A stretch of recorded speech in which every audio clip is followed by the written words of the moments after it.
മുണ്ടക്കൈ ചൂരൽമല ഉരുൾപൊട്ടൽ ദുരന്തത്തിന്റെ കണക്ക് വിവാദത്തിൽ മാധ്യമങ്ങളെ അതിരൂക്ഷമായി വിമർശിച്ച മുഖ്യമന്ത്രി. മാധ്യമങ്ങൾ തെറ്റായി റിപ്പോർട്ട് ചെയ്തതിലൂടെ ലോകത്തിന് മുന്നിൽ കേരളം അവഹേളിക്കപ്പെട്ടു. തെറ്റായ വാർത്ത പ്രതിപക്ഷം ഏറ്റെടുത്തുവെന്നും മാധ്യമങ്ങളെ തലക്കെട്ടുകൾ ചൂണ്ടിക്കാട്ടി മുഖ്യമന്ത്രി വിമർശിച്ചു. മെമ്മോറാണ്ടം തയ്യാറാക്കിയത് മനക്കണക്ക് വെച്ചല്ല, ശാസ്ത്രീയമായാണ്. പ്രധാനമന്ത്രിയെ കണ്ടപ്പോൾ സഹായം ചോദിച്ചെങ്കിലും ഇതുവരെ ഒന്നും കിട്ടിയില്ലെന്നും മുഖ്യമന്ത്രി പറഞ്ഞു.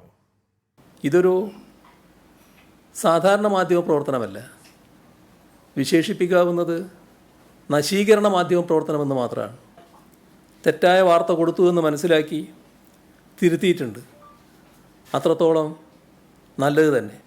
ഏത് വിധേനയും സംസ്ഥാന സർക്കാരിനെ അപകീർത്തിപ്പെടുത്തുക എന്ന ലക്ഷ്യം നേടുന്ന ത്വരയിൽ ദുരന്തത്തിൻ്റെ ഇരകളായ മനുഷ്യരെയാണ് ദ്രോഹിച്ചിരിക്കുന്നത് എന്ന് മനസ്സിലാക്കാനാവണം.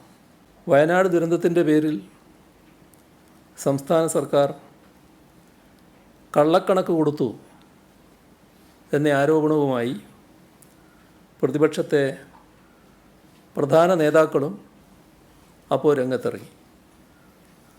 സോഷ്യൽ മീഡിയയിൽ വ്യാപകമായ ആക്ഷേപം വന്നു.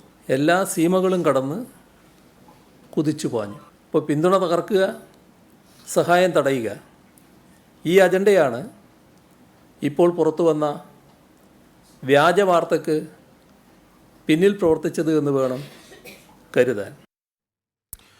അല്പസമയത്തിന് എന്തായാലും പ്രതിപക്ഷ നേതാവിന് വാർത്താ സമ്മേളനമുണ്ട് എന്നാണ് കരുതുന്നത്. എന്തായാലും മുഖ്യമന്ത്രി അത്തരത്തിൽ ഗുരുതര ആരോപണങ്ങൾ ഉയർന്ന എന്ന് പറഞ്ഞാൽ ദാവൂദ് ഇബ്രാഹിം മോഡൽ പ്രവർത്തിക്കുന്ന ആളാണ്, കൊലപാതകിയാണ്, കൊലപാതകങ്ങൾക്ക് നേതൃത്വം നൽകുന്ന ആളാണ്, മാമി തിരോധാന കേസിലടക്കം ഇയാൾക്ക് പങ്കുണ്ട്, അനധികൃത സ്വത്ത് സമ്പാദനക്കാരാണെന്നൊക്കെ ഒരു ഭരണപക്ഷ MLA പറഞ്ഞെങ്കിൽ അതിനെ പൂർണ്ണമായ അവജ്ഞയോടെ തള്ളിപ്പറഞ്ഞ മുഖ്യമന്ത്രിയുടെ നിലപാടിൽ പ്രതിപക്ഷത്തിൻ്റെ നിലപാട് അല്പസമയത്തിനകം അറിയാനും കഴിയും.